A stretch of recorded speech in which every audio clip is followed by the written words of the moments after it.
अब यहाँ से हम बात करते हैं Jammu and Kashmir reorganisation act की, जो आप सभी को पता है 2019 के अंदर यहाँ पे जम्मू एंड कश्मीर जो स्टेट हुआ करती थी उसका स्टेटस चेंज करके उसको बाइफरकेट करके उसको दो यूनियन टेरिटरीज के अंदर मिल्स को बाइफरकेट करा गया था। एक तो जम्मू एंड कश्मीर और उसके बाद दूसरी जो यूनियन टेरिटरी बनी थी वो लद्दाख यूनियन टेरिटरी बनी थी। तो अब यहाँ पे इसी मैराथन सीरीज को कंटिन्यू करते हुए अब हम रीऑर्गेनाइजेशन एक्ट के बारे में देखेंगे और उन सभी क्वेश्चंस के ऊपर बात करेंगे जो ऑलरेडी क्वेश्चंस इस रीऑर्गेनाइजेशन एक्ट से पूछे गए हैं या फिर वो बार बार क्वेश्चन जो पूछे जाते हैं। तो आप सभी को काफ़ी अच्छे फोकस से इस रीऑर्गेनाइजेशन एक्ट जो 2019 के अंदर हुआ था और इसका अमेंडमेंट जो हुआ था ये आपको बताना कब हुआ था। मैं आपको ईयर बता दूं तो 2021 में हुआ था। यहाँ पे जो अमेंडमेंट बिल था 2021 के अंदर आया था, ये मिनिस्ट्री ऑफ होम अफेयर्स के द्वारा लाया गया था। अगर बात करें जो अमेंडमेंट बिल 2021 के अंदर आया था वो इंट्रोड्यूस कब करवाया गया था राज्यसभा के अंदर, तो वो Feb 4 2021 को इंट्रोड्यूस करवाया गया था। अगर आप इंट्रोड्यूस करवाते हैं तो आपको पता है कि आपको वहाँ से पास भी करवाना पड़ता है, इसीलिए राज्यसभा ने यहाँ पे जो अमेंडमेंट बिल 2021 था रीऑर्गेनाइजेशन एक्ट पे उसको 8 फेब को पास किया और उसके बाद लोकसभा ने इसको 13 फरवरी को इसको पास किया। तो अगर आपने ये डेट्स को अच्छे तरीके से सुन लिया तो एक बार नोट कर लें, जब आपका पीडीएफ आपको कंपाइलेशन नीचे मिलेगी उसके अंदर ये सब दिया होगा। हम यहाँ पे बात कर रहे हैं Jammu and Kashmir reorganisation act की। आप सभी को पता है कि जो Jammu and Kashmir reorganisation act हुआ था ये एक ऐसा एक्ट था पार्लियामेंट का जिसके अंदर यहाँ पे union territory of Jammu and Kashmir और लद्दाख को यानी यूनिटी का स्टेटस दिया गया था, जो एक एग्जिस्टिंग स्टेट थी जो जम्मू एंड कश्मीर के अंदर ही, यानी लद्दाख की बात करें वो भी यहाँ पे आते थे। उन्होंने काफ़ी ज़्यादा लॉज को रिपील किया, कुछ लॉज यहाँ पे ऐड हुए और कुछ को कंटिन्यू करा गया। जहाँ तक अभी तक बात आती है, अगर बात करें इन्होंने कितने लॉज को कितने कानून को नकारा, तो वो 153 जो स्टेट के लॉज थे जम्मू एंड कश्मीर के उन्होंने उनको रिपील करा। उसके बाद 166 जो लॉज थे उनको कंटिन्यू करा और कुछ लॉज को उन्होंने क्या कर दिया था यहाँ पे ऐड भी किया था। तो इन सभी के बारे में हम बात करेंगे। बात करें ये एक्ट ऑफ पार्लियामेंट किस लिए बनाया गया था, क्योंकि जम्मू कश्मीर को यूटी के अंदर कन्वर्ट करा गया है, बाइफरकेट करा गया है। ये यूटी आपके पास आपको पता है लद्दाख, जिसके अंदर 2 डिस्ट्रिक्ट आते हैं और इस डिस्ट्रिक्ट 2 डिस्ट्रिक्ट कौन कौन से हैं, लेह एंड लद्दाख है। इसके ऊपर क्वेश्चन जो पिछली बार जेके पीएसए का एग्जाम हुआ था उसके अंदर ये पूछा गया था। उसके बाद जम्मू कश्मीर में आपको 20 डिस्ट्रिक्ट आपको देखने को मिलेंगे और आई होप आपको सभी ये पता है। बात करें ये जो Jammu and reorganisation act bill था ये किसके द्वारा, किस मिनिस्ट्री के द्वारा ये यहाँ पे हाउस के अंदर इंट्रोड्यूस करवाया गया था, तो वो थी मिनिस्ट्री ऑफ होम अफेयर्स। और उसके यहाँ पे कौन थे, हेड थे, मिनिस्टर कौन थे, अमित शाह जी, अभी भी एग्जिस्टिंग भी हैं और अभी भी थे। और इन्होंने राज्यसभा के अंदर इसको क्या करा था, इंट्रोड्यूस करवाया था। और आप सभी को पता है कि ये डेट कब थी, 5 अगस्त 2019 को पहली बार मिनिस्ट्री ऑफ होम अफेयर्स जो अमित शाह जिसके प्रेसिडाइड करते हैं, जिसको हेड करते हैं, उन्होंने इस बिल को राज्यसभा के अंदर इंट्रोड्यूस करवाया और उसी के बाद उसी दिन इसको वहाँ से पास भी करवाया गया। बात करें अगर लोकसभा की बात करें तो 6 अगस्त 2019 को ये लोकसभा में भी पास हो गया। उसके बाद आपको एक प्रोसीजर के बारे में बताऊंगा किस तरीके से इस बिल को पास किया जाता है, प्रेसिडेंट का क्या रोल रहता है, लोकसभा राज्यसभा का क्या रोल रहता है। लेकिन थोड़ा सा हम इसको पहले जान लेते हैं, उसके बाद इसके ऊपर बात करेंगे। बात करें 5 अगस्त को इंट्रोड्यूस हुआ राज्यसभा के अंदर, 5 अगस्त को राज्यसभा ने इसको पास किया, 6 अगस्त 2019 को लोकसभा के अंदर ये बिल पास हो गया। उसके बाद अगर बात करें कि प्रेसिडेंट का जो एसेंट होता है, अप्रूवल उसको 9 अगस्त को मिला, 2019 के अंदर 9 अगस्त को उसको प्रेसिडेंट का अप्रूवल मिला।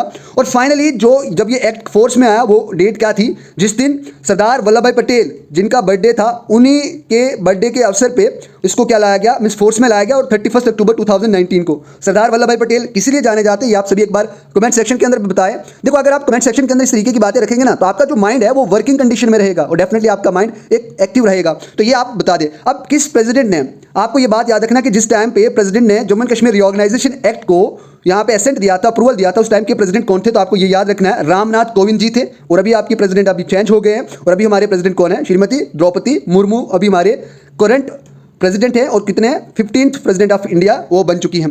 देखो यहाँ पे क्वेश्चन भी आ गया था जेकेपीएसए के अंदर, अगर बात करें ये सी सीरीज का, आई होप ये क्वेश्चन होगा।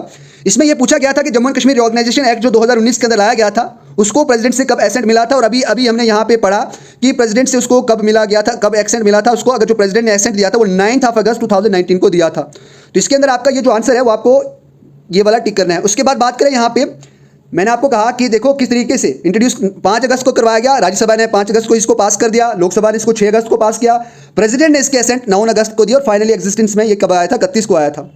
उसके बाद बात करें यहाँ पे इसके अंदर शेड्यूल्स है, इसके अंदर यहाँ पे आपको पार्ट्स देखने को मिलेंगे, कितने पार्ट हैं, कितने शेड्यूल्स हैं, तो इन सभी की यहाँ पे हम बात करने वाले हैं। अप्रोक्सीमेटली अगर आपको पता है 14 पार्ट्स हैं इसके अंदर, 5 शेड्यूल्स इसके अंदर और 103 सेक्शंस हैं। इन सेक्शंस के ऊपर हम थोड़ा थोड़ा एक व्यू डालेंगे। तो जो पहला पार्ट है इसके अंदर आपको प्रिलिमिनरी सेक्शन के बारे में बात करेगी, जिसके अंदर डेफिनेशंस को समझाया गया है, कुछ टाइटल को यहाँ पे डिफाइन करा गया, जैसे लेजिस्लेटिव असेंबली का मतलब क्या है इस एक्ट के तहत। इसके तहत मतलब यह कि जो legislative assembly of union territory of Jammu and Kashmir जो लेजिस्लेटिव असेंबली यहाँ पे दिया गया, इसका मतलब मतलब ये सिर्फ जम्मू एंड कश्मीर के लेजिस्लेटिव असेंबली को रेफर कर रहा है। उसके बाद लेफ्टिनेंट गवर्नर, आपको पता, अगर आपने आर्टिकल 239 पढ़ा है इंडियन कॉन्स्टिट्यूशन का, उसके अंदर ये साफ साफ दिया गया है कि कोई यहाँ पे एडमिनिस्ट्रेटर कौन है यूटी का, लेफ्टिनेंट गवर्नर है। और लेफ्टिनेंट गवर्नर किस तरीके से अपॉइंट किया जाता है, प्रेसिडेंट के द्वारा अपॉइंट किया जाता है। और इसके ऊपर हम आप काफ़ी अच्छे तरीके से पढ़ने वाले हैं, पॉलिटी के अंदर जाएंगे, उसके अंदर से आर्टिकल्स को खंगालेंगे, इसका क्या मतलब। चलो पॉलिटी के अंदर घुसते हैं, पहले बात करते हैं यहाँ पे आर्टिकल 239 की बात करें तो ये कहता है कि जो आर्टिकल 239 है एडमिनिस्ट्रेशन ऑफ यूनियन टेरिटरीज, इसके मुताबिक ये कहा गया है कि जैसे पुडुचेरी की बात करें, जैसे दिल्ली की बात करें, ये सभी लेफ्टिनेंट गवर्नर के द्वारा यहाँ पे क्या करी जाती है, लीड करी जाती है, इनके अंदर गवर्न किया जाता है। लेकिन किसी के अंदर लेजिस्लेटिव असेंबली है और किसी के अंदर लेजिस्लेटिव असेंबली नहीं है, तो इसके मुताबिक 239 के मुताबिक जो एडमिनिस्ट्रेशन ऑफ यूनियन टेरिटरी है वो लेफ्टिनेंट गवर्नर के द्वारा किया जाता है। इसी के साथ 239A है, इसमें क्या कहा है कि local legislatures, council of ministers को यहाँ पे क्या करा जाता है, में क्रिएट किया जाता है, किसके लिए, यूनियन टेरिटरी के लिए। उसके बाद 239AA की बात करें तो यहाँ पे ये स्पेशल प्रोविजन जो देता है वो किसके लिए, हमारी जो कैपिटल सिटी है, इंडियन कैपिटल सिटी दिल्ली, उसके रिस्पेक्ट में ये दिया जाता है।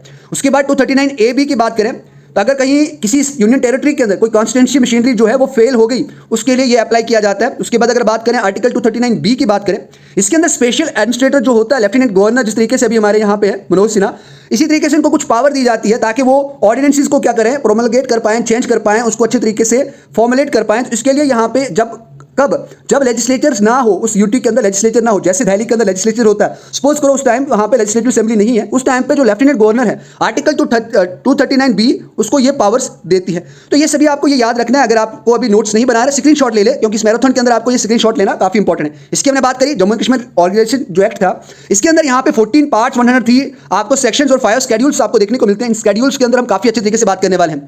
इसी से क्वेश्चन यहाँ पे फिर से जेकेपीएससी एग्जाम के अंदर पूछा गया था। एज ऑफ 2021 मैंने कहा अमेंडमेंट हुआ है। The Jammu and Kashmir reorganisation act 2019 consist of, इसके अंदर कितने सेक्शन है, आपको पूछा जाएगा कि जो रिऑर्गेनाइजेशन एक्ट था वो यानी यहाँ पे जो सेक्शंस बंटे हैं, शेड्यूल्स बंटे हैं, पार्ट्स बंटे हैं, तो किस एक्ट के तहत, ये आपको याद रखना है। Jammu and Kashmir reorganisation act जो 2019 था उसके हिसाब से बदले हैं। तो 103 सेक्शन है, 5 शेड्यूल्स है और आपको पता है कि हमारे पास 14 पार्ट्स भी हैं। अब यहाँ पे पार्ट्स 1 की हमने बात करी थी, जिसके अंदर हम प्रिलिमिनरी सेक्शन की बात कर रहे थे, शॉर्ट टाइटल और डेफिनेशंस के बारे में हमने समझा था, जिसमें लेफ्टिनेंट गवर्नर क्या था, लेजिस्लेटिव असेंबली किस लिए रेफर होती है, किस लिए यूज किया गया था, उसको हमने समझा। अब यहाँ पे पार्ट 2 की बात करें तो यहाँ पे बहुत ही जल्दी हम यहाँ पे बात करेंगे। पार्ट 2 के अंदर यहाँ पे उन्होंने formation of union territory of Ladakh without legislature की बात करें। शॉर्ट टाइटल को यहाँ पे सेक्शन 1 के तहत दिया गया था, डेफिनेशंस को सेक्शन 2 के, और सेक्शन 3 यहाँ पे क्या कहता है, सेक्शन 3 ये कहता है कि जो formation of union territory of Ladakh without legislature, इस पे भी क्वेश्चन काफी बार एग्जाम्स के अंदर पूछा गया, तो इसलिए आप इसको इंपॉर्टेंट मार्क कर दें। सेक्शन 3 को अगर आपके पास पहले से नोट्स हैं तो सेक्शन 3 को आप थोड़ा सा अच्छे से देखें। इसमें यह कहा गया था जिस दिन से ये अपॉइंट करा जाएगा फॉर्मेशन यूनियन टेरिटरी को, यानी डिक्लेयर करा जाएगा, यानी ये यूनियन टेरिटरी क्या हो जाएगी, फॉर्म हो जाएगी, उस दिन से ये यूनियन टेरिटरी ऑफ लद्दाख के नाम से जाना जाएगी। और इसके अंदर यहाँ पे आपको करगिल एंड लेह डिस्ट्रिक्ट आपको देखने को मिलेंगे। और ये जेकेपीएससी एग्जाम के अंदर पूछा गया था कि consist of union territory of Ladakh के अंदर कौन कौन से डिस्ट्रिक्ट कंसिस्ट करते हैं, तो वहाँ पे रामबन, डोडा, इस तरीके के ऑप्शन दिए गए। तो एक ऑप्शन था करगिल एंड लेह, तो आपको याद रखना करगिल एंड लेह डिस्ट्रिक्ट को यहाँ पे क्या करा जाता है, इंक्लूड करा जाता है। उसी तरीके से यहाँ पे सेक्शन 4 जो section 3 union territory of Ladakh के बारे में, और अगर बात करें अगर सेक्शन 4 की बात करें तो यहाँ पे union territory of Jammu and Kashmir, जिसके अंदर आपके पास लेजिस्लेचर प्रेजेंट है विद लेजिस्लेचर।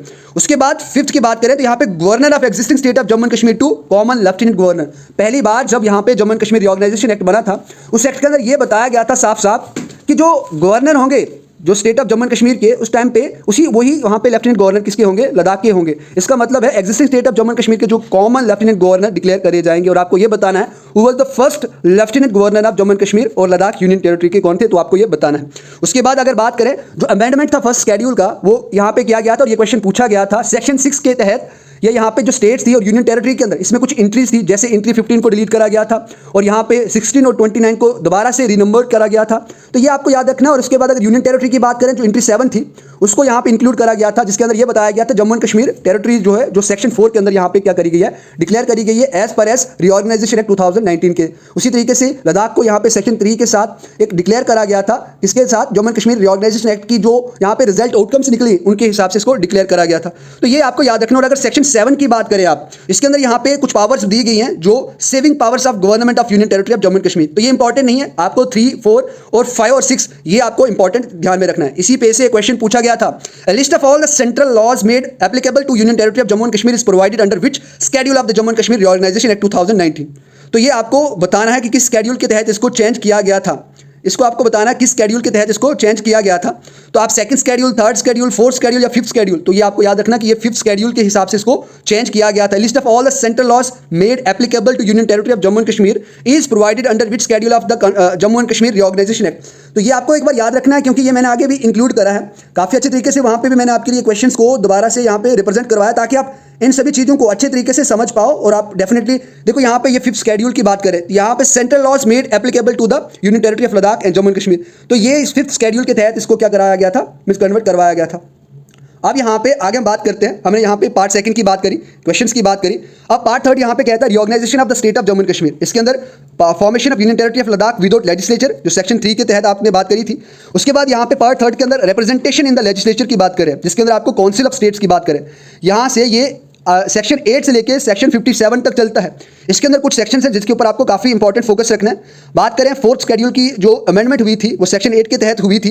ये किसके तहत हुई थी? सेक्शन 8 के तहत हुई थी। उसके बाद बात करें सेक्शन 9 यहाँ पे क्या एलोकेट करता है, तो सिटिंग मेंबर्स के बारे में एलोकेट करता है, यानी एलोकेशन ऑफ सिटिंग मेंबर्स। इसके मुताबिक 4 sitting members of council of states, ये यहाँ पे क्या रिप्रेजेंट करते हैं, Jammu and Kashmir shall be deemed to have been elected to the fill the, यानी यहाँ पे जितनी भी सीट्स मींस वैकेट है उनको फिल करा जाए as per as union territory of Jammu and Kashmir, जो यहाँ पे फर्स्ट शेड्यूल के तहत यहाँ पे क्या करा गया, इसको स्पेसिफाइड करा गया है। उसके बाद यहाँ पे द हाउस ऑफ पीपल, यानी जिसको बात करते हैं लोकसभा की बात करें, उसके बारे में उन्होंने बताया, ये सेक्शन 10 के तहत बताते हैं, यानी representation in house of people. अब इसके अंदर यहाँ पे आपको याद रखना है कि इसके अंदर ये कहा गया था कि यहाँ पे 5 जो सीट्स है वो जम्मू कश्मीर को दी जाएगी और 1 सीट यहाँ पे यूनियन टेरिटरी ऑफ लद्दाख को दी जाएगी। और ये किसके मींस हिसाब से ये बाइफरकेट या ये दिया गया था, एज पर एज द जो फर्स्ट शेड्यूल जो रिप्रेजेंटेशन ऑफ पीपल एक्ट, जो आप सभी को पता है 1951 है, उसके एंट्री नंबर 43 के तहत इसको दिया गया था। उसके बाद delimitation of parliamentary constituency order भी यहाँ पे डिक्लेयर करा गया था एज पर एज 1976 जो ऑर्डर था उसके तहत, और ये सेक्शन 11 इसके बारे में डील करता है। उसके बाद सेक्शन 12 इतना इंपॉर्टेंट नहीं है, आप एक बार इसको नजर डाल सकते हैं। उसके बाद यहाँ पे lieutenant governor and the legislative assembly of union territory of Jammu and Kashmir, यहाँ पे क्या होता है कि जो एप्लीकेबिलिटी ऑफ आर्टिकल 239 यहाँ से एप्लीकेबल हो जाता है। आपको ये यहाँ पे याद रखना है कि जो 239A है वो किस सेक्शन के तहत एप्लीकेबल होता है union territory of Jammu and Kashmir के अंदर, तो आपको याद रखना है ये सेक्शन 13 के तहत ये एप्लीकेबल होता है। यानी इसके अंदर क्या कहा गया, which are applicable to union territory of Puducherry, article 239, जैसी सरकार, जैसी गवर्नमेंट, जैसा एडमिनिस्ट्रेशन यहाँ पे पुडुचेरी के अंदर चलाया जाता है as per as article 239A, उसी तरीके का सेम यहाँ पे union territory of Jammu and Kashmir के अंदर भी चलाया जाएगा। उसके बाद सेक्शन 14 की बात करें तो ये सेक्शन 14 यहाँ पे डील करता है legislative assembly of the union territory of Jammu and Kashmir और उसकी कंपोजिशन के बारे में ये डील करता है। इसके अंदर यहाँ पे फिर से आर्टिकल 239 के बारे में बात करी है। इसके अंदर ये बताया गया कि जो चीफ मिनिस्टर है उसको यहाँ से मींस रिमूव, चीफ मिनिस्टर तो होंगे लेकिन उसके लिए दोबारा इलेक्शन करने पड़ेंगे, लेकिन यहाँ पे लेफ्टिनेंट गवर्नर को ये डेजिग्नेट करता है और इस पर एक क्वेश्चन आ भी गया था। और यहाँ पे ये भी बताया गया था कि यहाँ पे क्या होगा, लेजिस्लेटिव असेंबली होगी, लेकिन किसके लिए होगी, स्पेशली जम्मू एंड कश्मीर के लिए होगी। उसके बाद total number of seats in the Jammu and Kashmir legislative assembly जो होंगी as per as the union territory जो रीऑर्गेनाइजेशन एक्ट होगा उसके बाद डिलिमिटेशन के हिसाब से वो कितनी होगी, तो 107 होंगी जो इलेक्शन से फिल करवाई जाएंगी। इसके अंदर यहाँ पे पहले आपके पास 83 थी, उसके बाद 7 यहाँ पे जम्मू एंड कश्मीर के अंदर बढ़ाई गई थी, फिर 7 को बढ़ाया गया था 6 जम्मू के अंदर और 1 श्रीनगर इन कश्मीर डिवीजन के अंदर, इसके हिसाब से 90 हो जाती थी। और अब यहाँ पे 114 होगी है डिलिमिटेशन के बाद, क्योंकि यहाँ पे जो 24 सीट्स थी उसको रिजर्व रखा गया है जो पाक ऑक्युपाइड कश्मीर है उसके लिए। उसके बाद यहाँ पे आपको इतना ही याद रखने को, यहाँ पे इसने कहा है कि 24 seats in the legislative assembly of union territory of Jammu and Kashmir shall remain vacant and not be taken into account for reckoning the total membership of the legislative assembly. तो ये यहाँ पे कुछ सीटें शेड्यूल कास्ट के लिए भी, शेड्यूल ट्राइब के लिए भी रखी गई हैं as per as the union territory of Jammu and Kashmir के जो रूल्स हैं, जो ऑर्डर है उसके तहत। और ये JKPSC एग्जाम के अंदर पूछा गया था, इसके ऊपर बात कर लेते हैं। As per the Jammu and Kashmir reorganisation act the total number of members in the legislative assembly of union territory of Jammu and Kashmir shall be, आप बताएं 90, 97, 115 और 107। तो अभी हमने देखा ये 107 थे जो डायरेक्ट इलेक्शन से अब क्या करे जाएंगे, चूज करवाए जाएंगे। उसके बाद सेक्शन 15 काफी इंपॉर्टेंट है और इसके ऊपर भी क्वेश्चन आया था, रिप्रेजेंटेशन ऑफ वुमेन, वो सेक्शन 15 के तहत आपको ये याद रखना है। यहाँ पे ये लेफ्टिनेंट गवर्नर है जो यूनियन टेरिटरी का, जम्मू एंड कश्मीर का, वो 2 वुमेन्स को क्या कर सकते हैं, नॉमिनेट कर सकते हैं टू द लेजिस्लेटिव असेंबली, ताकि वो वुमेन की रिप्रेजेंटेशन वहाँ पे अच्छी मिल पाए। अगर वो चाहते हैं कि लेजिस्लेटिव असेंबली में क्या कोई वुमेन्स की इनके ओपिनियन के मुताबिक करना है तो वो 2 वुमेन्स को अपने हिस्से नॉमिनेट कर सकते हैं और ये सेक्शन 15 के अंदर दिया गया। सेक्शन 16 यहाँ पे qualification for membership of legislative assembly यानी MLA के क्वालिफिकेशन के बारे में ये डील करता है। इसके अंदर भी कुछ क्राइटेरियाज हैं, जैसे सिटीजन ऑफ इंडिया होना चाहिए, उसके बाद यहाँ पे उसकी 25 ईयर्स ऑफ एज से छोटा नहीं होना चाहिए, उससे अबाव ही होने चाहिए। तो कुछ क्वालिफिकेशन है जिनके बारे में आपको पहले से पता है, एक बार फिर से बात कर लेते हैं। As per as the Jammu and Kashmir reorganisation act, मैंने कहा पहले भी क्वेश्चन पूछा गया, how many women representative can be nominated to the legislative assembly of the union territory of Jammu and Kashmir. तो आप बताएं कौन सा आंसर है, तो आप ही बताएं अब।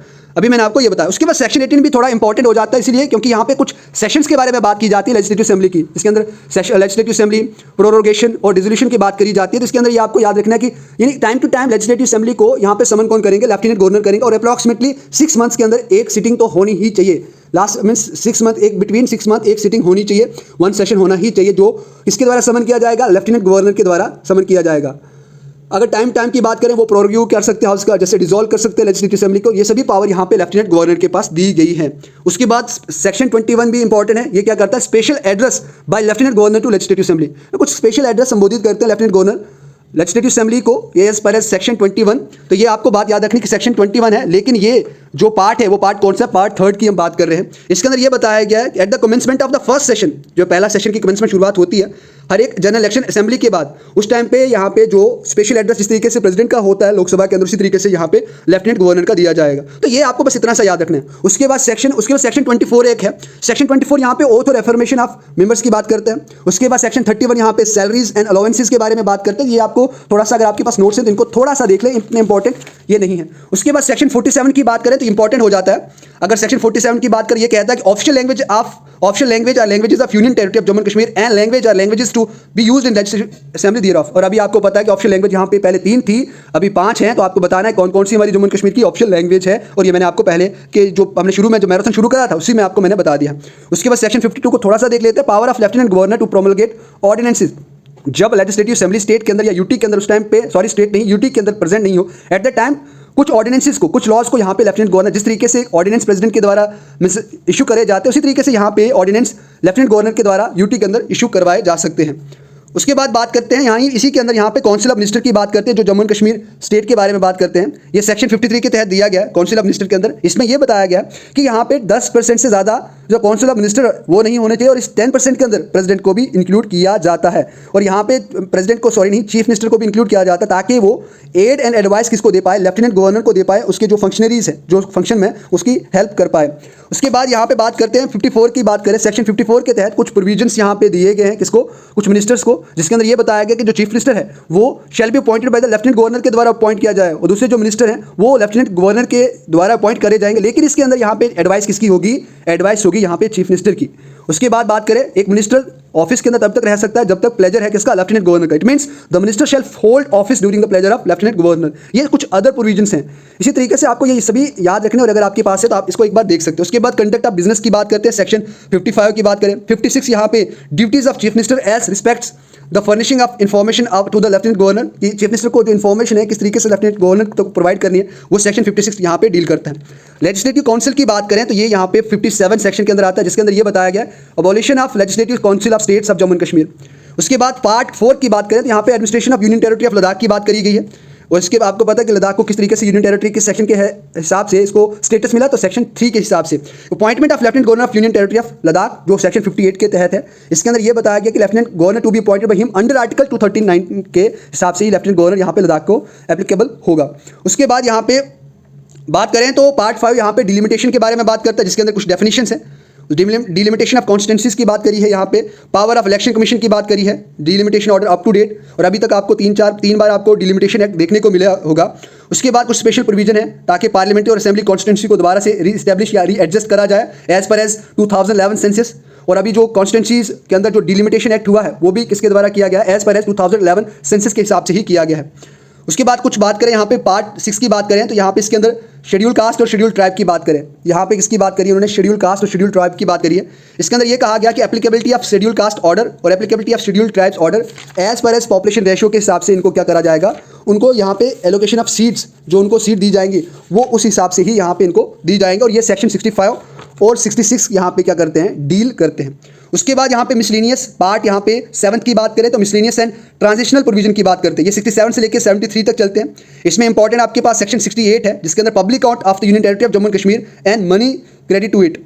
उसके बाद कंटीजेंसी फंड, कंसोलिडेटेड फंड के बारे में बात करता है। उसके बाद एडिट रिपोर्ट्स के बात करता है। तो ये कुछ आपको देखो, एक सेक्शन 67, 68, 69, 70 के ऊपर थोड़ा सा आपको फोकस रखना है, ये इंपॉर्टेंट है आपके लिए। हाई कोर्ट यहाँ पे पार्ट 8 के अंदर कंटेन किया जाता है एज पर जम्मू कश्मीर रिऑर्गेनाइजेशन एक्ट, जिसके अंदर सेक्शन 75 से लेकर 78 तक इसकी डीलिंग करी जाती है हाई कोर्ट। और अभी आपको पता है कि अभी रिसेंटली एक यहाँ पे नाम चेंज करा गया, high court of Jammu and Kashmir, high court of Jammu and Kashmir and Ladakh, इसका नाम रखा गया। तो ये आपको पता है कॉमन हाई कोर्ट है जम्मू एंड कश्मीर का, और लद्दाख यूनियन टेरिटरी का कॉमन हाई कोर्ट है एज पर सेक्शन 75। 76 में क्या कहा जाता है, special provision relating to bar council and advocates. उसके बाद 77 जो सेक्शन है वो practice and procedure in common high court of Jammu Kashmir के बारे में बात करता है, और 78 यहाँ पे सेविंग के बारे में बात करता है। पार्ट 9 की बात करें, advocate general of union territory of Jammu Kashmir as per 79 section के तहत इसको बताया गया है। उसके बाद पार्ट 10 की बात करें, 80 से लेकर 83 सेक्शन तक कंटेन करते हैं। Authorisation of expenditure and distribution of revenues की बात करी जाती है। ये याद रखना कि ये 80 सेक्शन के तहत यूज़ किया जाता है अगर बात करें जम्मू कश्मीर की। और इसी तरीके से अगर एक्सपेंडिचर की बात करें यूनियन टेरिटरी ऑफ लद्दाख की, वो 81 के तहत की जाती है। इसके रिलेटेड जितनी भी रिपोर्ट्स हैं जो जम्मू कश्मीर के रिलेटेड है वो यहाँ पे 82 के तहत की जाती है। और डिस्ट्रीब्यूशन ऑफ रेवेन्यू किस बेस पे होता है, तो इसको इंपॉर्टेंट लगा दे, मार्क कर दें। जो 83 सेक्शन है ये डिस्ट्रीब्यूशन ऑफ रेवेन्यू के बारे में बात करी एज पर सेक्शन 83 के, और पार्ट 10 के अंदर इसके बारे में बताया गया है। पार्ट 11 की बात करें तो अपॉर्चनमेंट ऑफ एसेट्स एंड लायबिलिटीज़, किस तरीके से जो चीज़ें हैं और जो मीन्स रिस्पॉन्सिबिलिटीज़ है या किस तरीके से इसको दिया जाए, किस तरीके से इसके एसेट्स और लायबिलिटीज़ की मीन्स बाइफर्केशन करी जाए, इसको डिवाइड करा जाए, इसको डिस्ट्रीब्यूट करा जाए, वो आर्टिकल 84 के तहत दिया गया है। उसके बाद पार्ट यहाँ पे 12 की बात करें, provisions as to certain corporations and other matters के बारे में इन्होंने बात करी 85 से लेकर 87 के बाद। देखो इसको पढ़ना ही और क्या कर सकते, इसको मैं थोड़ा सा जानना है कि कौन सा एक्ट कहाँ पे किस तरीके से डील करता है, थोड़ा सा जो इंपॉर्टेंट है वो बात करनी है। उसके बाद यहाँ पे आर्टिकल 13 पार्ट 13 की बात करें तो ये प्रोविजंस एज टू सर्विसेज की बात करता है, 88 से लेकर 93 के बारे में बात करता है। जैसे IAS की ऑल इंडिया सर्विसेज की बात करते हैं, दूसरी सर्विसेज की बात करता है जो 88 89 है। और यहाँ पे सर्विसेज के रिलेटेड जो है वो अदर प्रोविजंस जो है 90 के अंदर दिए गए हैं, सेक्शन 90 के अंदर इस तरीके से यहाँ पे बात करते हैं। और 92 के अंदर क्या दिया गया है, पब्लिक सेक्टर अंडरटेकिंग्स के बारे में बात करी है। और 93 के अंदर स्टेट पब्लिक सर्विस कमीशन की बात करी, तो इसको थोड़ा सा फोकस दे लेना क्योंकि ये यहाँ पे services state public service commission के बारे में 93 सेक्शन, तो थोड़ा सा स्टार मार्क कर दे, देख लेना एक बार। लास्ट यहाँ पे पार्ट की बात करें, पार्ट 14 की बात करें, लीगल एंड मिसलेनियस प्रोविजंस की बात करें, 94 से लेके ये 103 तक है। इसके अंदर अमेंडमेंट किया गया सेक्शन 15 का, 15 ऑफ एक्ट 37 ऑफ 1956 के तहत इसको अमेंडमेंट करा गया है। उसके बाद कितना टेरिटोरियल एक्सटेंट है वो भी यहाँ पे बताया गया।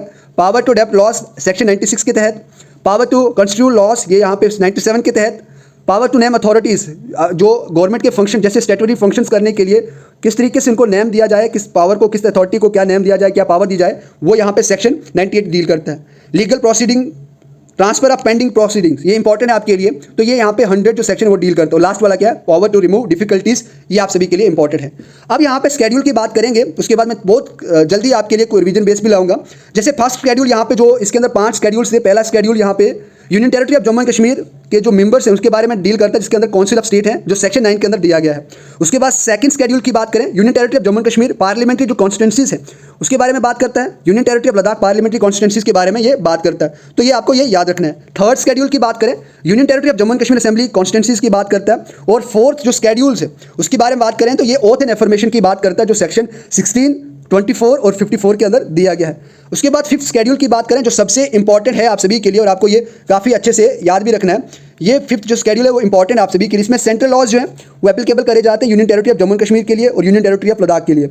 उसके बाद जो स्टेट लॉज हैं आपको पता 3 लिस्ट है, कंकरेंट लिस्ट है, यूनियन लिस्ट और स्टेट लिस्ट। उसके अंदर जो लॉज है, जैसे स्टेट लॉज की बात करें वो भी एप्लीकेबल करे जाएंगे union territory of Jammu and Kashmir को और यूनियन टेरिटरी ऑफ लद्दाख को विद अमेंडमेंट्स। और अमेंडमेंट्स कब से हुआ था, 2021 में जो हुआ था। उसके बाद state laws including governors acts which are repealed in union territory of Jammu and Kashmir and union territory of Ladakh. जो स्टेट लॉज थे वो नकारे गए हैं, रिपील करे गए, वो भी स्केड्यूल 5 के तहत ही करे गए। उसके बाद state acts including governors act that shell remain in force, और कुछ ऐसे एक्ट हैं जो कभी भी फोर्स में रहेंगे, उनका पूरा भरपूर यूज़ किया जाएगा, वो भी 5th स्केड्यूल के तहत ही इसको चेंज किया गया है। अब यहाँ पे क्वेश्चन आया था, मैंने पहले भी बात करी थी, Jammu and Kashmir reorganisation act 2019 introduced certain changes in the states and the union territories section of constitution accordingly which of the following schedules of the constitution of India has been amended. तो आपको बताना कौन सा यहाँ पे स्केड्यूल अमेंड किया गया था, first schedule, second schedule, third schedule और 5th स्केड्यूल। अब आपको यहाँ पे ये पूरा बताना है। देखो मैं प्रोसीजर बता देता हूँ कि किस प्रोसीजर के तहत किस तरीके से स्टेट को यूनियन टेरिटरी के अंदर कन्वर्ट करा जाता है, यूनियन टेरिटरी को स्टेट के अंदर कन्वर्ट करा जाता है। सबसे पहले क्या किया जाता है, बिल को पास करा जाता है लेजिस्लेचर के अंदर, राज्यसभा या लोकसभा के अंदर किया जाता है। उसके बाद अगर बात करें स्टेट लेजिस्लेचर के, यहाँ पे व्यूज लिए जाते हैं। और अगर आपने पॉलिटी पढ़ी उसके अंदर ये साफ साफ लिखा है कि प्रेसिडेंट सिर्फ व्यूज के लिए यहाँ पे स्टेट लेजिस्लेटिव असेंबली के पास बिल भेजते हैं, लेकिन ये जरूरी नहीं है कि उसके तरीके से उस स्टेट को पास करे, बस जस्ट एज ए फॉर्मेलिटी वो पूरी करते हैं, लेकिन जो फाइनल डिसीजन लेते हैं वो यहाँ पे प्रेसिडेंट ही इस पर लेता है। उसके बाद प्रेसिडेंट यहाँ पे उसको रेफर करते हैं पार्लियामेंट में, उसको पार्लियामेंट में सिंपल मेजोरिटी के तहत दोनों हाउस में उसको उस बिल को क्या करना होता है, पास करना होता है। जैसे यहाँ पे अगर बात करें इंट्रोडक्शन ऑफ बिल जो पार्लियामेंट में होता है, ये प्रेसिडेंशियल ऑर्डर जो था जिसके अंदर अगर बात करें रिऑर्गेनाइजेशन एक्ट की बात करें, उसके अंदर प्रेसिडेंशियल ऑर्डर के तहत जो पार्लियामेंट के अंदर बिल पास हुआ, इसके तहत आर्टिकल 370 ऑफ जो कॉन्स्टिट्यूशन ऑफ द इंडिया था उसको रिपील करा गया, रिवोक करा गया। हालांकि इसको मैन कॉन्स्टिट्यूशन की बुक से हटाया नहीं गया, लेकिन इसको रिवोक करा गया है, जो special status of Jammu and Kashmir को दिया गया था। उसके बाद ये यहाँ पे जो आर्टिकल जो ये एक्ट है ये किसको सुपरसीड करता है, जो 1954 के अंदर एक प्रेसिडेंशियल ऑर्डर हुआ था जिसके अंदर यहाँ पे जम्मू एंड कश्मीर को स्पेशल स्टेटस दिया गया था, वो जिसको दिल्ली एग्रीमेंट के नाम से भी जानते हैं, तो वो यहाँ पे इसको क्या करता है, सुपरसीड कर देता है, यानी इसकी वैल्यू को यहाँ पे खत्म कर देता है। और आर्टिकल 35A भी था जिसके अंदर यहाँ पे ड्यूअल सिटीजनशिप थी, किसको, जो भी लोग जम्मू एंड कश्मीर से बिलोंग करते थे, इसीलिए जम्मू एंड कश्मीर में पहले यहाँ पे स्टेट सब्जेक्ट बनाई जाती थी। अब 1954 प्रेसिडेंशियल ऑर्डर क्या था, इसके अंदर आर्टिकल 3 के हिसाब से जो यूनियन थी, इसके अंदर कोई भी सेंटर यानी जो सेंट्रल गवर्नमेंट है उसके अंदर कोई भी चेंजिंग यूनियन के अंदर बाउंड्रीज को चेंज नहीं कर सकती, और ये जम्मू एंड कश्मीर की थी। यानी यहाँ पे ये इसी इंट्रोडक्शन ऑफ रिऑर्गेनाइजेशन बिल के तहत डिलिमिटेशन एक्ट भी यहाँ पे पास हुआ, और जितनी भी दूसरी चेंजिंग की गई कॉन्स्टिट्यूंसीज के अंदर, सीट्स के अंदर, वो इसी प्रेसिडेंशियल ऑर्डर को सुपरसीड करने के बाद की गई, जिसको आप दिल्ली एग्रीमेंट भी कहते हैं। तो ये बात आपको याद रखना है। ये देखो कुछ इंपॉर्टेंट है, इसके अंदर डिसीजन लिया गया था किसके तहत, शेख मोहम्मद अब्दुल्ला और जवाहरलाल नेहरू ने 1952 ईस्वी में, जुलाई 1952 में ये दिल्ली एग्रीमेंट को मीन्स इसके ऊपर डिस्कशन करी थी और इसको पास करा। तो इसके तहत कुछ यहाँ पे इंपॉर्टेंट प्रोसीजर दिए गए थे, गाइडलाइंस दी गई थी, जो यहाँ पे मैंने आपको बता दी और आपके लिए ये काफ़ी पहले जरूरी है। अगर आप पढ़ना चाहते हैं इनको, एक बार इनकी आप स्क्रीनशॉट ले सकते हैं। अब देखो यहाँ पे गवर्नमेंट ऑफ इंडिया इंस्टीट्यूट, देखो आर्टिकल 352 के तहत जितनी भी इमरजेंसीज होती थी उस हिसाब से यहाँ पे जम्मू कश्मीर के अंदर से प्रेसिडेंट होगी, फाइनेंशियल इमरजेंसी होगी, नेशनल इमरजेंसी होगी, वो एप्लीकेबल थी किसके अंदर, हमारी यूटीएफ जम्मू एंड कश्मीर पहले भी एप्लीकेबल थी जब स्टेट थी। तो अब यहाँ पे किस तरीके से कुछ पार्लियामेंट्स की पावर्स होती हैं ताकि वो स्टेट्स को रिऑर्गेनाइज करवा पाएं। जैसे वो एज पर एज आर्टिकल 3 के अंदर इंडियन कॉन्स्टिट्यूशन जो इंडियन कॉन्स्टिट्यूशन का आर्टिकल नंबर 3 है वो इंपावर करता है पार्लियामेंट को कि वो क्या करे, कुछ सर्टन चेंजेस या एरिया को अल्टर करे, चेंज करे। तो यहाँ पे है कि form a new state of separation of territory from any state or by uniting two or more states or part of states. ये यहाँ पे इस तरीके से बताया गया, किसी स्टेट का इंक्रीज एरिया कर सकते हैं, किसी स्टेट का एरिया को डिक्रीज कर सकते हैं, किसी स्टेट की बाउंड्रीज को वो चेंज कर सकते हैं, और किसी स्टेट की बाउंड्रीज किसी यूटी की बाउंड्री को चेंज कर सकते हैं, और या किसी स्टेट के नेम को चेंज कर सकते हैं, या किसी भी यूटी के नेम को चेंज कर सकते हैं। इसी तरीके से उन्होंने जम्मू एंड कश्मीर को भी चेंज करा, जिसके अंदर जम्मू एंड कश्मीर और लद्दाख यूनियन टेरिटरी को बनवाया गया। तो ये पॉलिटी के अंदर भी दिया गया है, ये सब हमने पढ़ लिया एक बार फिर से अगर आपको देखना हो तो ये पॉलिटी के अंदर भी पढ़ सकते हैं, जहाँ पे यहाँ पे उन्होंने जो existing Jammu and Kashmir state थी उसको रिपील करा, उसको यूनियन टेरिटरी के अंदर बाइफरकेट करा, जिसके अंदर बात करें जम्मू एंड कश्मीर के अंदर 20 डिस्ट्रिक्ट्स, लेह लद्दाख के जो लेह एंड करगिल डिस्ट्रिक्ट को एक अलग से यूनियन टेरिटरी जिसको लद्दाख यूनियन टेरिटरी के नाम से जाना जाता है, इन दोनों का हाईकोर्ट कॉमन है। तो ये आपको सही से याद रखना है। अब देखो कुछ इंपॉर्टेंट प्रोविजन से इनकी बात कर ली, एक बार फिर से हम बात कर लेते हैं। UT of Jammu and Kashmir created किस सेक्शन के तहत बनाया गया है, सेक्शन 4 के तहत बनाया गया है, जिसमें यह बताया गया है लेह एंड करगिल के अलावा जितने भी डिस्ट्रिक्ट्स हैं ये UT of Jammu and Kashmir के अंदर इंक्लूड किए जाएंगे। तो ये किसके तहत ये बनी है, आर्टिकल 239A के तहत ये बनी है। जो इंडियन कॉन्स्टिट्यूशन का जो आर्टिकल 239A है वो अब एप्लीकेबल होगा, जो सेक्शन 13 के अंदर बताया गया है। और सेक्शन 13 क्या बताता है, applicability of article 239 of constitution. तो ये आपको याद रखना है। उसके बाद लेफ्टिनेंट गवर्नर अब जम्मू एंड कश्मीर को एडमिनिस्टर करेगा, और यहाँ पे क्वेश्चन भी पूछा गया था, इसके ऊपर भी बात करेंगे। जम्मू एंड कश्मीर के अंदर लेजिस्लेटिव असेंबली होगी, ये सेक्शन 14 के 2 के तहत दिया गया है, लेकिन यहाँ पे लद्दाख के अंदर लेजिस्लेटिव असेंबली नहीं होगी। सीट यहाँ पे बढ़ाई जाएंगी as per as delimitation act 107 से 114। अब 19 सीट्स को फिल करा जाएगा, 24 सीट्स रिजर्व रहेंगी पीओके के लिए। उसके बाद रिजर्वेशन होगी यहाँ पे शेड्यूल कास्ट और शेड्यूल ट्राइब्स के लिए, यहाँ पे रिजर्वेशन दी जाएगी जो सेक्शन 14 के अंदर दिया गया है। लेफ्टिनेंट गवर्नर यहाँ पे 2 वुमेन को नॉमिनेट करेंगे for the purpose of legislative assembly, ये भी मैंने आपको पहले बताया। और 24 जो सीट्स हैं वो पाकिस्तान ऑक्युपाइड कश्मीर के लिए रिजर्व रखी जाएंगी। ये क्वेश्चन पूछा गया था, as per as Jammu and Kashmir reorganisation act and administrator will be appointed under article 239A of the constitution of India for the union territory of Jammu and Kashmir, he shall be designated as. उसको किस तरीके से जाना जाएगा, lieutenant governor के तरीके से जाना जाएगा। लेजिस्लेटिव असेंबली जो होगी जम्मू एंड कश्मीर के अंदर सेक्शन 17 के मुताबिक सिर्फ उसका जो टेन्योर होगा, टाइम पीरियड होगा, वो 5 ईयर का ही होगा। और यहाँ पे लेजिस्लेटिव असेंबली स्टेट के लिए लॉज बना पाएंगी, लेकिन सिर्फ 3 चीज़ों को छोड़कर, पब्लिक ऑर्डर और पुलिस को छोड़ के, और जो कॉन्करेंट लिस्ट के अंदर है उनको छोड़ के, यहाँ पे यानी उसके अलावा जितने भी लॉज हैं उनके बारे में वो बना पाएगी, लॉज बना पाएगी। और कौन, लेजिस्लेटिव असेंबली। देखो नोट यहाँ पे एक है, यूनियन गवर्नमेंट विल लेजिस्लेट, और यहाँ पे यूनियन गवर्नमेंट यहाँ पे लेजिस्लेट करेगी। बात करें कैबिनेट मिनिस्टर और जो चीफ मिनिस्टर होंगे, वो यहाँ पे सिर्फ यही काम करेंगे कि वो लेफ्टिनेंट गवर्नर को सलाह दें, aid and advice to lieutenant governor, खाली उस मैटर में जो मैटर्स सिर्फ स्टेट लॉ के अंदर दिए गए हैं। उसके बाद अभी हमने काउंसिल ऑफ मिनिस्टर्स की बात करी थी, जिसके अंदर ये बताया गया था only and only 10% of total member of legislative assembly, उसके साथ साथ CM भी इंक्लूड उसी के अंदर किया जाता है। उसके बाद लोकसभा की सीट की बात करें, एज पर सेक्शन 10 वो सिर्फ 5 सीट हैं जम्मू एंड कश्मीर के अंदर, और उसके बाद अब यूटी ऑफ लद्दाख की बात करें, ये सेक्शन 3 के हिसाब से क्रिएट करी गई है। इसके अंदर आपको लेह एंड करगिल डिस्ट्रिक्ट देखने को मिलेगा और ये क्वेश्चन पूछा भी गया था। अब ये भी लेफ्टिनेंट गवर्नर के द्वारा क्या करा जाएगा, गवर्न करा जाएगा, एडमिनिस्ट्रेट करा जाएगा एज पर एज सेक्शन 58। और इसके अंदर एक बात याद रखना है कि लेजिस्लेटिव असेंबली नहीं होगी, इट मीन डायरेक्ट रूल होगा यहाँ पे सेंट्रल गवर्नमेंट का डायरेक्ट कंट्रोल यहाँ पे होगा, जहाँ पे लेजिस्लेटिव असेंबली नहीं है। और लद्दाख के अंदर एक सीट होगी लोकसभा के लिए एज पर एज सेक्शन 10। ये क्वेश्चन पूछा गया था, according to the Jammu and Kashmir reorganisation act 2019 the union territory created without a legislature is, कौन सी है, वो लद्दाख यूनियन टेरिटरी है। ये क्वेश्चन भी पूछा गया था, as per as the Jammu and Kashmir reorganisation act 2019 the union territory of Ladakh comprises of which of the following territories of the state of Jammu and Kashmir. देखो यहाँ पे ये पूछा गया, Kargil and Leh district, Doda and Kathua, Ramban and Reasi, Leh and Poonch. तो आपको पता है करगिल एंड लेह डिस्ट्रिक्ट। कुछ इंपॉर्टेंट पॉइंट्स है यहाँ पे, लद्दाख के अंदर कोई भी लेजिस्लेटिव काउंसिल नहीं होगा, mean there will be no legislative council for Jammu and Kashmir, यानी यहाँ पे जम्मू एंड कश्मीर के लिए कोई भी लेजिस्लेटिव काउंसिल नहीं होगा। इसका मतलब कोई एमएलसी अब नहीं बनेगा।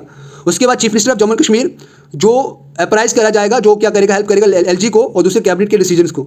फिफ्थ शेड्यूल सेस, अब 5वां शेड्यूल हमने पढ़ा, एक बार फिर पढ़ लेते हैं। इसके अंदर ये कहा गया है कि जो सेंट्रल लॉज थे, 106 जो सेंट्रल लॉज थे, आप जम्मू एंड कश्मीर के ऊपर अप्लाई होंगे, जिसके अंदर आधार एक्ट आ जाता है, जिसके अंदर आपके पास दूसरी बात करें कि अगर जो आपके पास राइट टू इन्फॉर्मेशन एक्ट था वो यहाँ पे आपके एप्लीकेबल हो जाता है। तो ये यहाँ पे क्या करता है, फिफ्थ जो है वो पूरा का पूरा ये करता है। जो आधार एक्ट 2016 में आएगा तो वो एप्लीकेबल होगा, पैनल कोड 1860 वाला वो एप्लीकेबल होगा, राइट टू एजुकेशन एक्ट 2009 का वो एप्लीकेबल होगा। इसका मतलब यहाँ पे 106 जो सेंट्रल लॉज हैं वो एप्लीकेबल होंगे जम्मू एंड कश्मीर पे। ये क्वेश्चन काफी इंपॉर्टेंट है। 153 जो स्टेट लॉज थे उनको खत्म कर दिया, अबॉलिश रिपील करा गया, और 116 स्टेट लॉज जो थे पहले एग्जिस्टिंग उनको इसी के तहत कंटिन्यू किया जाएगा। उसके बाद 2005 के अंदर हिंदू सक्सेशन एक्ट अमेंडमेंट किया गया था। इसके अंदर ये कहा गया था, इन्होंने वुमेन को इक्वल राइट दिया था, जितना एक मैन को था सेम उतना ही राइट यहाँ पे वुमेन को भी दिया गया था। तो ये आपको याद रखना है। ये section 139 of Jammu and Kashmir के अंदर दिया गया, जिसके अंदर transfer of property act is not applicable anymore. ये आपको याद रखना है। राइट इन्फॉर्मेशन एक्ट 2005 मैंने अभी कहा कि अब जम्मू एंड कश्मीर के अंदर एप्लीकेबल होगा। एंटी करप्शन ब्यूरो ये भी यहाँ पे होगा, विल बी अंडर डायरेक्ट, किसके अंदर होगा, ये लेफ्टिनेंट गवर्नर इसको कंट्रोल करेंगे। हाई कोर्ट जो है वो यूटी बोथ यूटी के लिए एक ही होगा। रणवीर पेनल कोड को अब रिप्लेस करा जाएगा इंडियन पिनल कोड के अंदर जो 1860 में बनाया गया था। Jammu and Kashmir criminal procedure को यहाँ पे सेंट्रल क्रिमिनल प्रोसीजर कोड के अंदर कन्वर्ट करा जाएगा। तो ये सभी यहाँ पे हमने बात करी। एक बार फिर से बता देता हूँ, what are the 5 schedule of Jammu and Kashmir reorganisation act. तो ये आपके पास 5 शेड्यूल्स हैं। उसके बाद ये क्वेश्चन है, आप सभी को इसका आंसर देना है। एक बार आप अच्छे से क्वेश्चंस को पढ़ लें। Who introduce Jammu and Kashmir reorganisation act 2019 Rajya Sabha. When did Article 37 implement in the Indian Constitution? ये आपको बताना, ये मैंने अभी सभी को आपको बताया। When did Article 35 incorporate in the Indian Constitution? When did the Act 2019 receives the President assent? ये पूछा भी गया था। What shall be the size of Council of the Ministers of the total number of members in the Assembly? According to the Jammu and Kashmir Indian Penal Code को किस में convert करा गया है? What is the term of new Jammu and Kashmir Legislative Assembly? ये भी आपको बताना है। The legislative state list of Jammu and Kashmir can make laws for any matter except, कौन कौन से हैं वो भी आपको बताना है। विच of the following article under which presidents rule can be imposed in any state, आपको ये भी इसके अंदर आपको बताना है कि कौन सा है वो आर्टिकल, कौन सा रिपील करा जाएगा। यानी विच of the following article under which presidents rule can be imposed in any state and after reorganisation act 2000 it came into force of Jammu and Kashmir union territory, Ladakh union territory, कौन सा आर्टिकल है वो ये भी आपको बताना है। यूनियन टेरिटरी कितनी बनाई गई है, लेजिस्लेटिव असेंबली की जो सीट्स है वो कितनी है ये भी आपको बताना है। यहाँ से आपको करेक्ट स्टेटमेंट निकालनी है, एक बार अच्छे से इसको फोकस से पढ़ लें। आर्टिकल कौन सा है जो फॉर्मुलेट करता है पुडुचेरी को, मीन्स गवर्न करता है उसको फॉर्मुलेट करा है, वो अब एप्लीकेबल होगा जम्मू एंड कश्मीर यूटी के ऊपर, वो भी आपको बताना है। उसके बाद हाई कोर्ट जो है जम्मू एंड कश्मीर और यहाँ पे लद्दाख का, वो किस नाम से जाना जाएगा तो ये भी आपको बताना है। सीएम को कौन अपॉइंट करेगा ये भी आपको बताना, और ये भी मैंने आपको बताया। कौन सा सेक्शन यहाँ पे रिऑर्गेनाइजेशन एक्ट को 2019 को डील करता है, जिसके अंदर reservation of women in legislative assembly. तो ये अभी मैंने आपको काफ़ी अच्छे तरीके से पढ़ाया, और डी ऑप्शन को देख ली एक बार। Under which part of Indian constitution जो 370 था वो ऐड करा गया था, ये भी आपको बताना है। लोकसभा सीट कितनी है जम्मू एंड कश्मीर के लिए ये भी आपको बताना है। राज्यसभा सीट कितनी है लद्दाख के लिए ये भी आपको बताना है। और यहाँ पे पाकिस्तान ऑक्युपाइड कश्मीर के लिए कितनी सीट्स को रिजर्व करा गया ये भी आपको बताना है। उसके बाद under article Indian constitution, which article Indian constitution empowers the parliament to create new states, ये भी आपको बताना है। तो ये सभी आपको अच्छे तरीके से बताने हैं। तो अब यहाँ पे हम बात करेंगे हेरिटेज की, बात करते हैं। चलो अब हेरिटेज की बात करें। अगर आप यहाँ पे ब्रेक लेना चाहें थोड़ी सी ब्रेक ले सकते हैं, पॉज करें वीडियो को। अब यहाँ से हम हेरिटेज की बात शुरू करते हैं।